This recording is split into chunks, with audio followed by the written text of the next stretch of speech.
అమ్మ ఎవరి దగ్గర ఉంటుంది? వినోద్ తన అన్నయ్యను అడుగుతున్న ప్రశ్న విని ఉలిక్కి పడింది సావిత్రి.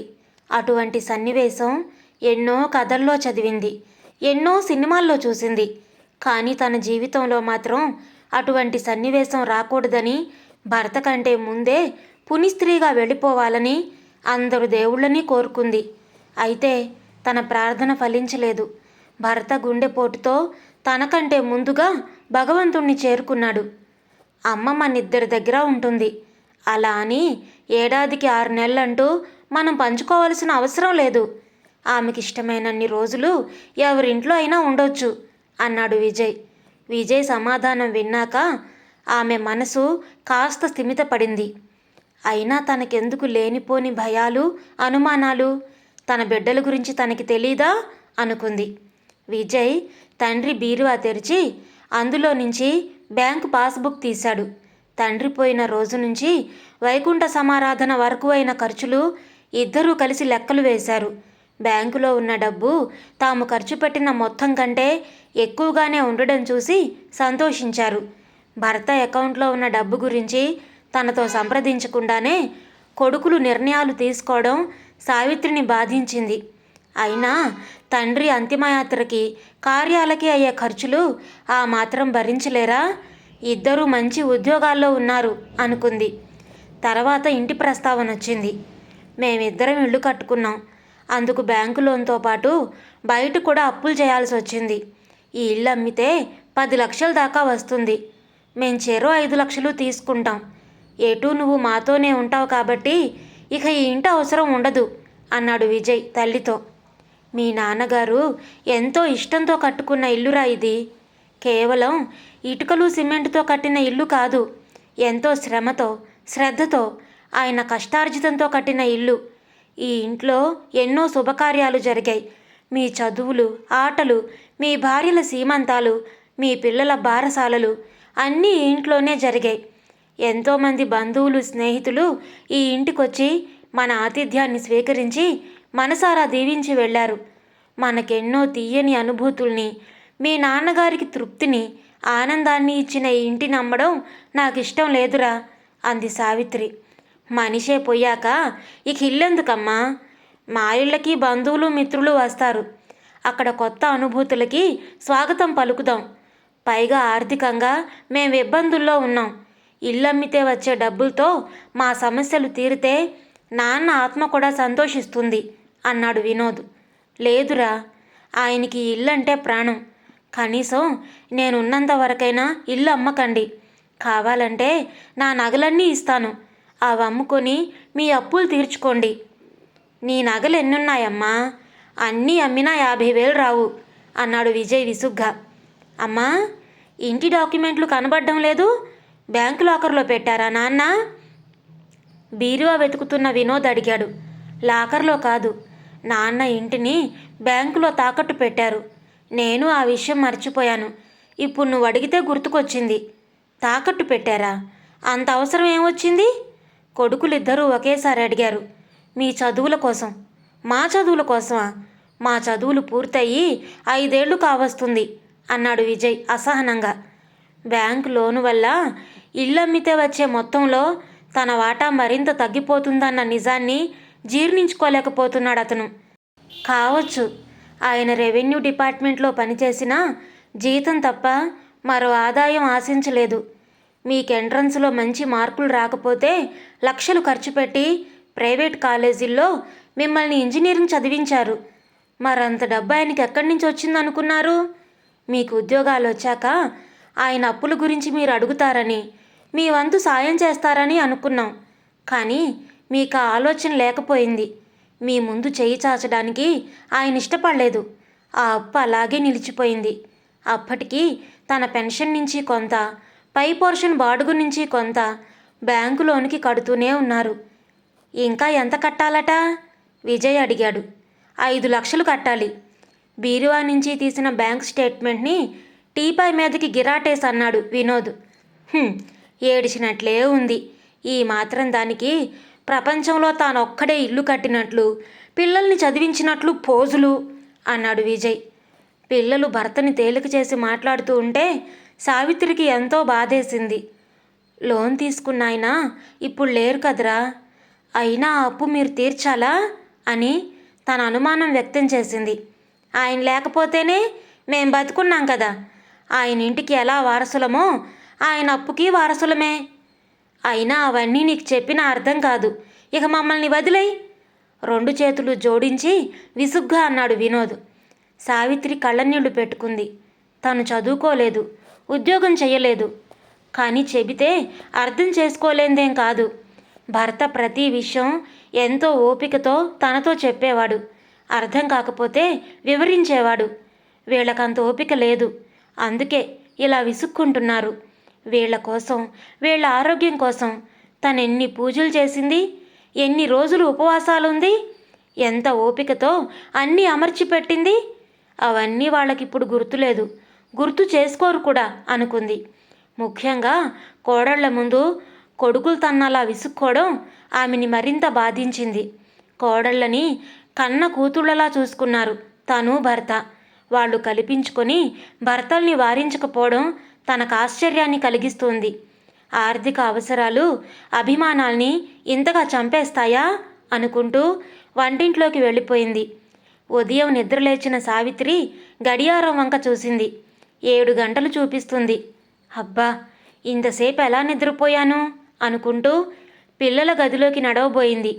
ఇంతలో కొడుకులు తమ కుటుంబాలతో ఉదయమే ఊరికి వెళ్ళిపోవడం గుర్తొచ్చింది ఆమెకి.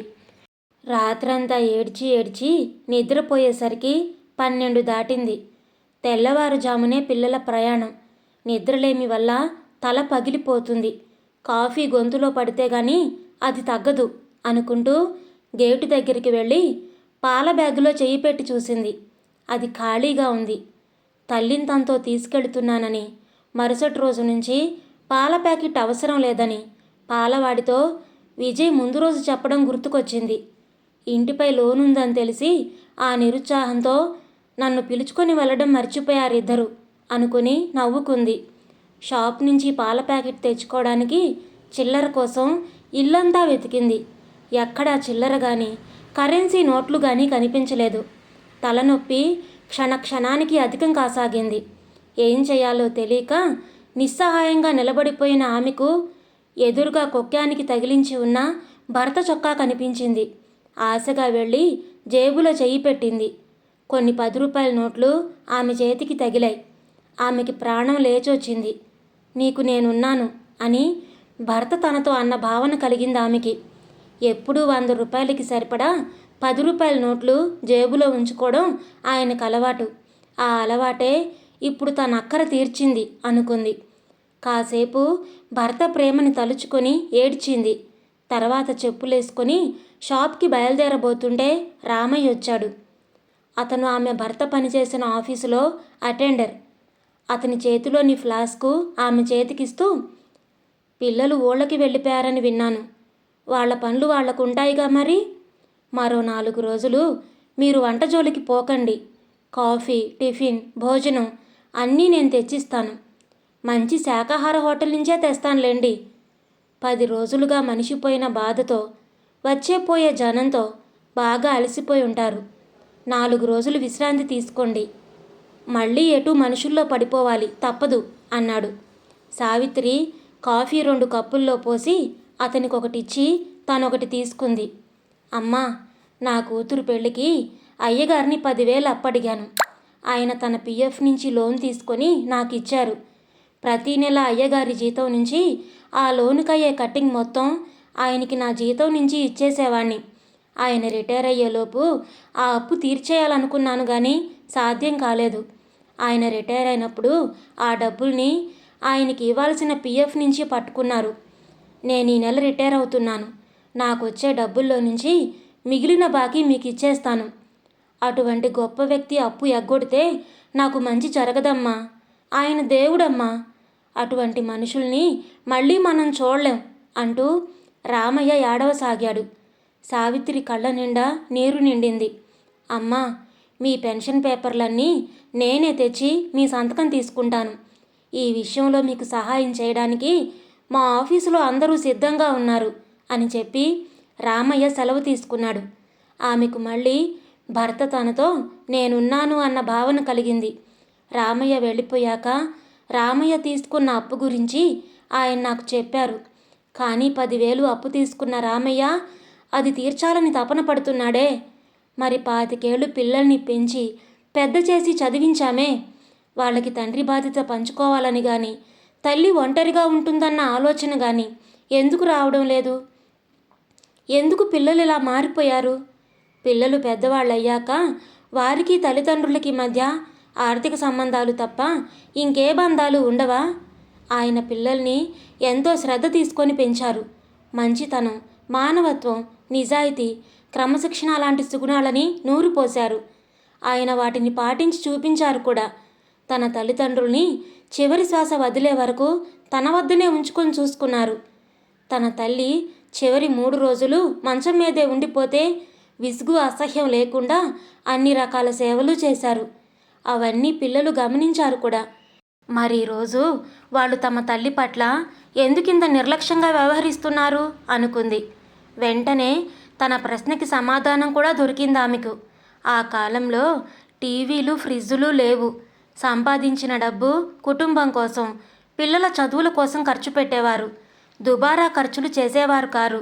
రాబడి, ఖర్చు దాదాపు సమానం కావడంతో పెద్దగా అప్పులు చేసే అవసరం ఉండేది కాదు. తృప్తిగా, మనశ్శాంతితో బ్రతికేవారు. కానీ ఈనాటి పరిస్థితి వేరు. పెళ్ళైన వెంటనే TV, fridge, AC, computer, car అన్నీ కొనేయాలి. వీటిలో చాలా వస్తువులు స్టేటస్ సింబల్గా మారిపోయాయి. అవసరాలకి, విలాసాలకు తేడా తెలుసుకోలేకపోతున్నారు. ఇంటికి నిదానంగా ఒక్కొక్కటి అమర్చుకుందామన్న ఆలోచన, ఓపిక లేదు. పైగా ఫ్లాట్ల రేట్లు పెరుగుతున్నాయని, ఇన్కమ్ ట్యాక్స్ తగ్గుతుందని చేతిలో డబ్బులు లేకపోయినా ఇల్లు కూడా కొనేస్తున్నారు. కంపెనీలు, బ్యాంకులు లోన్లు ధారాళంగా ఇస్తూ ఉండడంతో అన్ని లోన్లు తీసుకోవడం, జీతంలో ఇన్స్టాల్మెంట్లకి పోగా మిగిలింది చాలకపోవడం. దీంతో ఇబ్బందులు, విసుగు, అసహనం మొదలు. వీటన్నింటితో పాటు ఉద్యోగంలో ఒత్తిళ్ళు, అభద్రతాభావం పెరుగుతున్నాయి. ఇన్ని ఒత్తిళ్ల మధ్య పాపం తల్లి ప్రేమ, ఆమె సేవలు వీళ్ళకు గుర్తు రావడం లేదు. ఉన్నంతలో తృప్తిగా బ్రతకడం వీళ్ళకి ఎప్పుడు అలవాటవుతుందో అనుకొని బాధగా నిట్టూర్చింది. వారం రోజులు గడిచిపోయాయి. సావిత్రికి పిల్లల నుంచి ఫోన్ కాల్స్ లేవు.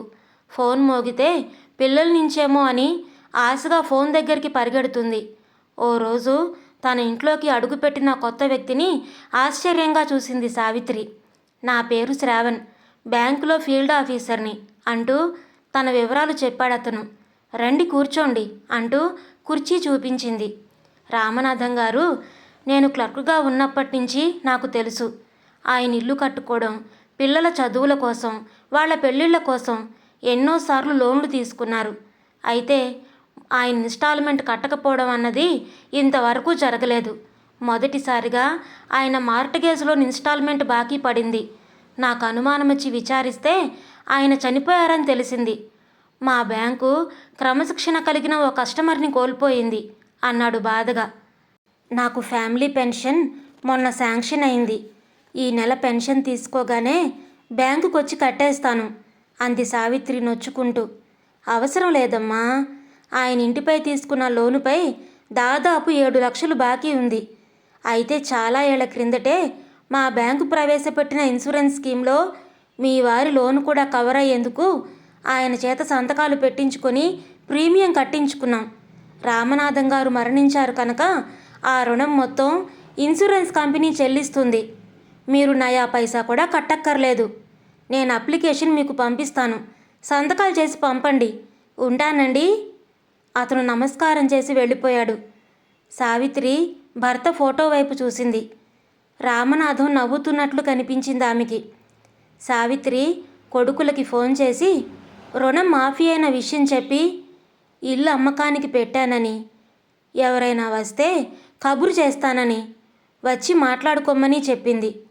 కొడుకులు ఆమె ఊహించిన దానికంటే ఎక్కువగానే సంతోషించారు. ఆ రోజు సాయంత్రం ఊళ్ళో ఉన్న వృద్ధాశ్రమానికి వెళ్ళి ఆశ్రమం మేనేజర్తో మాట్లాడింది. త్వరలోనే తను ఆశ్రమంలో చేరతానని చెప్పింది. సావిత్రి వివరాలు తెలుసుకున్న మేనేజర్, రామనాథం గారు చనిపోయారా? నాకు ఆ విషయమే తెలియలేదే అంటూ విచారం వెలిబుచ్చారు. ఆయన మీకు తెలుసా? ఆశ్చర్యంగా అడిగింది సావిత్రి. తెలియకపోవడం ఏమిటమ్మా? ఈ ఆశ్రమం స్థలం కోసం గవర్నమెంట్కి అర్జీ పెట్టినప్పుడు కలెక్టర్ ఆఫీసులో ఆ సీట్లో ఉన్న మీ వారిని కలిశాను. ఆయన సానుకూలంగా స్పందించారు. మంచి కార్యం తలపెట్టినందుకు మమ్మల్ని ఎంతో అభినందించారు. కలెక్టర్ గారికి చెప్పి ఈ స్థలం మాకు ఇప్పించారు. డిపార్ట్మెంట్లో ఆయనకున్న మంచి పేరు వల్ల కలెక్టర్ గారు వెంటనే ఒప్పుకున్నారు. ఇంత చేసిన ఆయన మా నుంచి ఒక్క పైసా కూడా ఆశించలేదు. అటువంటి వ్యక్తి భార్య అయిన మీరు ఓ అనాథలాగా మా ఆశ్రమంలో చేరడం నాకు బాధగా ఉంది. మీకు అభ్యంతరం లేకపోతే మిమ్మల్ని మా ఇంటికి తీసుకువెళతాను. మాతో పాటు ఉండిపోండి. మిమ్మల్ని మా అమ్మలా చూసుకుంటాను. సావిత్రికి కళ్ళల్లో నీళ్లు తిరిగాయి. భర్త మంచితనం గురించి తెలుసు కానీ అది ఇంతమంది మనసుల్ని గెలుస్తుందని తను ఊహించలేదు అనుకుంది. మరణించి కూడా బ్రతికి ఉండడం అంటే ఏమిటో ఆమెకు అర్థమైంది. వద్దండి, నా వల్ల ఎవరికీ ఇబ్బంది ఉండకూడదనే పిల్లల్ని కూడా కాదనుకొని ఇక్కడికి వస్తున్నాను. పైగా ఇక్కడుంటే నాకు కాలక్షేపం కూడా అవుతుంది. మీరు ఆ మాట అన్నందుకు చాలా సంతోషంగా ఉంది. మీరు పిల్లా పాపలతో కలకాలం చల్లగా ఉండాలి. నేను ఇల్లు అమ్మకం పనులు పూర్తయ్యాక వస్తాను అంటూ అతని దగ్గర సెలవు తీసుకుంది. ఒకరిద్దరు సావిత్రికి ఫోన్ చేసి ఇల్లు కొనడానికి తమ ఆసక్తిని వెలిబుచ్చారు. ఓ ఆదివారం కొడుకుల్ని రమ్మంటానని, ఆ రోజు వచ్చి మాట్లాడమని వాళ్లతో చెప్పింది సావిత్రి. మరుసటి ఆదివారమే కొడుకులు భార్యలతో వచ్చారు. ఆ ఆదివారం ఉదయం ఇంటి గురించి మాట్లాడడానికి వచ్చిన వ్యక్తిని చూసి, మీరు మా ఎదురింటి మేడపైన ఉండేవారు కదా అని అడిగాడు వినోద్. అతను, అవును, నా పేరు రామారావు అంటూ తన వివరాలు చెప్పసాగాడు. తర్వాత మేము చాలా ఏళ్ళు ఆ ఇంట్లోనే ఉన్నాం. 7 ఏడాది క్రితం ఇల్లు చాలక వేరే ఇంట్లోకి మారాం. మీ ఇంటి మండువ మా గది కిటికీ నుంచి బాగా కనపడేది. మీ కుటుంబం మమతానురాగాలకు, తీపి అనుభవాలకు ప్రతీకలా అనిపించేది నాకు. ఉదయాన్నే మీ అమ్మగారు ఇంటి ముందు ముగ్గులేస్తుంటే మీ తండ్రి కొడుకులు కబుర్లు చెబుతూ కంపెనీ ఇవ్వడం, భోగి పండుగ రోజు ప్రాతకాలాన మీరు భోగి మంట వేస్తుంటే మీ అమ్మగారు కాఫీ తెస్తే అందరూ కలిసి తాగడం, దీపావళి రోజు మీ నాన్నగారు మీతో టపాకాయలు జాగ్రత్తగా కాల్పించడం, ఉదయం 4 గంటలకి లేచి మీరు చదువుకుంటుంటే మీకు తోడుగా మీ నాన్నగారు కూర్చోవడం, మీ ఇంటికి తరచుగా బంధువులు మిత్రులు రావడం, రాత్రిపూట అందరూ మండువాలో కూర్చొని పాటలు పాడడం మాకు కనిపించేది. ఓసారి విజయ్కి ఆటల్లో చెయ్యి విరిగితే ప్రమోషన్ పరీక్ష రాయడానికి వెళ్ళిన మీ నాన్నగారు పరీక్ష రాయకుండానే తిరిగొచ్చి పుత్తూరు తీసుకెళ్లి కట్టు కట్టించడం, నొప్పి తెలియకుండా రాత్రంతా కథలు చెబుతూ జాగారం చేయడం, తన తల్లి వేసుకోవలసిన మాత్రల్ని ఏ పూటకా పూట గుర్తుగా ఆమెకి ఇవ్వడం, ఆవిడ మంచాన పడితే సేవలు చేయడం నా మనసుని కదిలించేది. ఆయన చేసిన ఉద్యోగానికి కావాలనుకుంటే ఈ ఊళ్ళో 10 ఇళ్ళు కట్టించుండేవారు. కానీ ఆయన తీరే వేరు. పై సంపాదన ఆశించిన వ్యక్తి అని ఊళ్ళో మంచి పేరు తెచ్చుకున్నారు.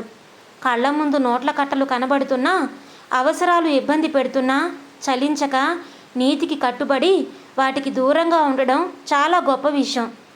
ఇక మా ఇంట్లో ఎప్పుడూ గొడవలే. మా నాన్న గెజిటెడ్ ఆఫీసర్, లంచాలు బాగా తినేవాడు. ప్రతిరోజు తాగొచ్చి ఇంట్లో గొడవలు చేసేవాడు. మాకు చదువు తలకెక్కేది కాదు. ఆయన చనిపోతే ఆ ఆఫీస్లో నాకు ఉద్యోగం ఇచ్చారు. ఇప్పుడు నా తమ్ముళ్లతో నాకు మనస్పర్ధలు పెరుగుతున్నాయి. వాళ్ళు ఇంకా జీవితంలో స్థిరపడలేదు. నాన్న ఉద్యోగం నాకు వచ్చింది కాబట్టి వాళ్ళని నేను పోషించాలంటారు.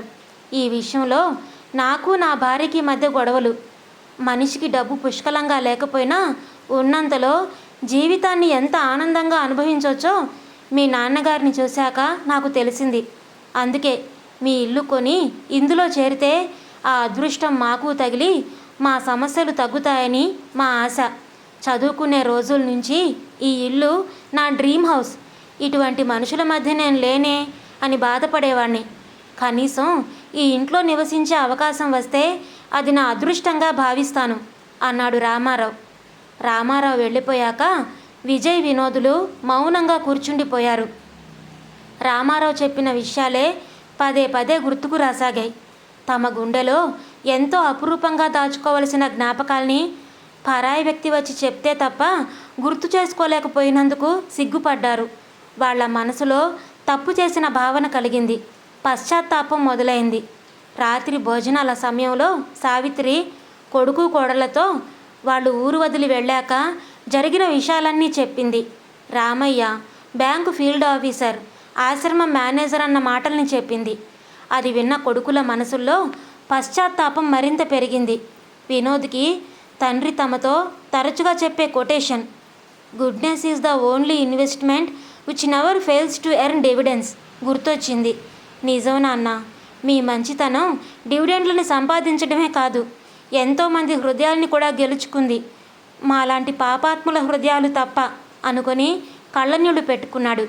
విజయ్ తల్లితో, అమ్మా మమ్మల్ని క్షమించు, నాన్న మంచితనాన్ని ఇంతమంది గుర్తించినా మేం కొడుకులమై ఉండి గుర్తించలేకపోయాం. గొప్పలకి పోయి ఆర్థిక ఇబ్బందుల్లో పడి బయటి వ్యక్తులు వచ్చి మన ఇంట్లో జరిగిన మధురమైన దృశ్యాల్ని గుర్తు చేస్తే తప్ప గుర్తుకు రాని పరిస్థితిలో ఉండిపోయాం. మనం ఇల్లు అమ్మొద్దు, కింది పోర్షన్ రామారావు గారికి అద్దెకి ఇచ్చేద్దాం, పై పోర్షన్ మాత్రం ఖాళీగా ఉంచుదాం. నువ్వు మాతో వచ్చేసాయి. ప్రతి సంవత్సరం వేసవిలో ఇక్కడికి వచ్చి ఓ వారం రోజులు హాయిగా గడుపుదాం, పాత రోజుల్ని గుర్తు చేసుకొని ఆనందిద్దాం అన్నాడు. అవునమ్మా, నిన్నాళ్ళు నిర్లక్ష్యం చేసినందుకు సిగ్గుపడుతున్నాం. నువ్వు మాతో వచ్చాయి. ఈ ఇంటి గురించి, నాన్నగారి మంచితనం, వ్యక్తిత్వం గురించి మా పిల్లలకు కూడా చెబుదాం. ఈ ఇంటితో పాటు ఆయన పాటించిన విలువలు కూడా వాళ్ళకి వారసత్వంగా లభించిని అన్నాడు. సావిత్రి భర్త ఫోటో వైపు చూసింది.